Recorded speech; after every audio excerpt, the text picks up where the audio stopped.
নতুন বাংলাদেশ পুরাতন ফর্মুলায় আর চলবে না ইনশাআল্লাহ। ফ্যাসিবাদ বিদায় নেয়নি, ফ্যাসিবাদের একটা অংশ বিদায় নিয়েছে শুধু, কিন্তু ফ্যাসিবাদ বাংলাদেশে রয়ে গেছে বলে মন্তব্য করেছেন বাংলাদেশ জামায়াতে ইসলামীর আমির ডাক্তার শফিকুর রহমান।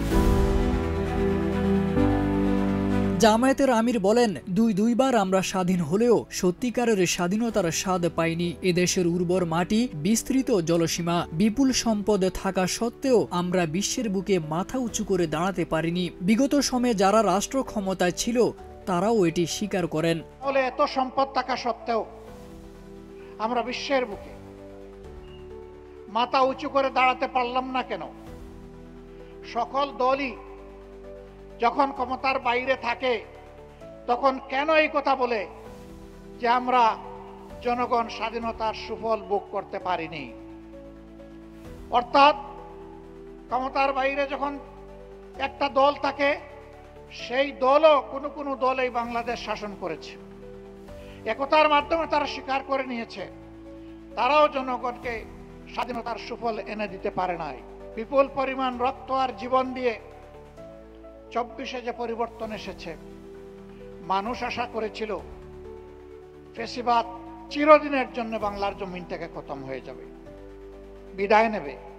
আফসোসের বিষয়, ফ্যাসিবাদ বিদায় নেয় নাই, ফ্যাসিবাদীদের একটা অংশ বিদায় নিয়েছে, কিন্তু ফ্যাসিবাদ বাংলাদেশে রয়ে গিয়েছে। দুর্নীতিকে ফ্যাসিবাদের 1 নম্বর চিহ্ন উল্লেখ করে ডাক্তার শফিকুর রহমান বলেন, ফ্যাসিবাদের 1 নম্বর লক্ষণ হচ্ছে দুর্নীতি, 2 নম্বর লক্ষণ হচ্ছে চাঁদাবাজি, 3 নম্বর হচ্ছে দখলদারি, চতুর্থ হচ্ছে মা বোনদের ইজ্জত নিয়ে টানাটানি এবং 5ম লক্ষণ হচ্ছে দেশকে গায়ের জোরে অস্থির করার অশনি সংকেত। সকল লক্ষণ আজকে বিদ্যমান। ফ্যাসিবাদীদের কিছু লক্ষণ আছে। 1 নম্বর লক্ষণ হচ্ছে দুর্নীতি, 2 নম্বর লক্ষণ হচ্ছে চাঁদাবাজি, 3 নম্বর লক্ষণ হচ্ছে দখলদারি, চতুর্থ লক্ষণ হচ্ছে মা বোনদের ইজ্জত নিয়ে টানাটানি, 5ম লক্ষণ হচ্ছে দেশকে গায়ের জুড়ে অস্থির করার অশনি সংকেত। সকল লক্ষণ আজকে বিদ্যমান। নতুন বাংলাদেশ চলবে নতুন ফর্মুলায় জানিয়ে তিনি বলেন, তা হচ্ছে দেশের জনগণ আর কোনো রাজনৈতিক দলের পক্ষপাতে দুষ্ট সরকার দেখতে চায় না। জনগণ এমন সরকার দেখতে চায় যে সরকারে নিয়োজিত সকল ব্যক্তি নিজের বিষয়ে ভাবার আগে জনগণের স্বার্থের কথা ভাববে।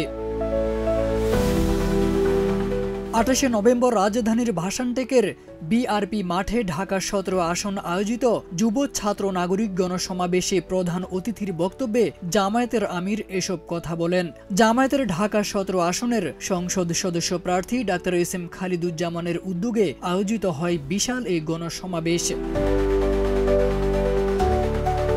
বিশেষ অতিথির বক্তব্যে ডাক্তার খালিদুজ্জামান বলেন, অসংখ্য শহীদের জীবনের বিনিময়ে, অসংখ্য আহতদের স্যাক্রিফাইসের বিনিময়ে দেশকে নতুন করে গঠনের যে সুযোগ আমরা পেয়েছি তাকে কাজে লাগাতেই হবে। মানুষের প্রতি অত্যাচার এমন পর্যায়ে চলে গিয়েছিল যে অসংখ্য ভাই তারা তাদের স্ত্রী হারা হয়েছে, অসংখ্য বোনেরা তাদের স্বামী হারা হয়েছে, ছোট ছোট শিশু জন্মের পরে কোনোদিন বাবা বলে ডাকতে পারে নাই। সর্বোপরি আয়নাঘরের নামে যে নির্যাতন করা হয়েছে, বা এ জাতির যুব সমাজ নতুন করে ঘুরে দাঁড়াতে শেখে। প্রিয় এলাকাবাসী, তারই ফলশ্রুতিতে 2024-এর 5ই আগস্ট এদেশে নতুন করে আবার যুব সমাজ স্বপ্ন দেখতে শুরু করে।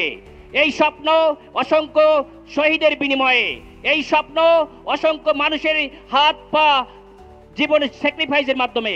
এখনো আমাদের সামনে অসংখ্য মানুষ 2 চোখ হারিয়েছে, অসংখ্য মানুষ 1 চোখ হারিয়েছে। আমরা তাদেরকে দেখতে গিয়েছি। এই শহীদরা, এই জীবন্ত শহীদরা এখনো আমাদের সমাজে ঘুরে বেড়াচ্ছে।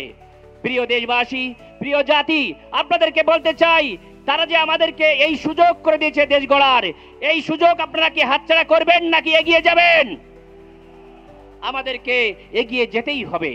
এই দেশকে পুনর্গঠনের যে সুযোগ এবার এসেছে, গেল 300 বছরেও আসে নাই, আগামী কয়েকশো বছরেও আর আসবে আমরা জানি না। সুতরাং আমাদেরকে সংকল্পবদ্ধ হতে হবে, আমাদেরকে পণ করতে হবে, আমাদেরকে জীবন বাজি রেখে এবারের ইলেকশনে সংগ্রামী হয়ে ভোট পাহারা দিয়ে সত্যিকারের ভোটাধিকার প্রয়োগ করতেই হবে। এদেশকে পরিবর্তনের করতে হবে, এদেশের নেতৃত্বের পরিবর্তন নাই, এদেশের সিস্টেমকে পরিবর্তন করতে হবে, যুব সমাজকে এগিয়ে আসতে হবে, যুব সমাজকে সঙ্গে নিয়ে এদেশকে আমরা বিনির্মাণ করবই ইনশাআল্লাহ। সমাবেশে প্রধান বক্তা হিসেবে ছিলেন বাংলাদেশ ইসলামী ছাত্র শিবিরের কেন্দ্রীয় সভাপতি জাহিদুল ইসলাম। সভাপতিত্ব করেন দলটির ঢাকা মহানগর উত্তরের নায়েবে আমির আব্দুর রহমান মুসা। তারেক আজিজ খান, প্রজন্ম 24।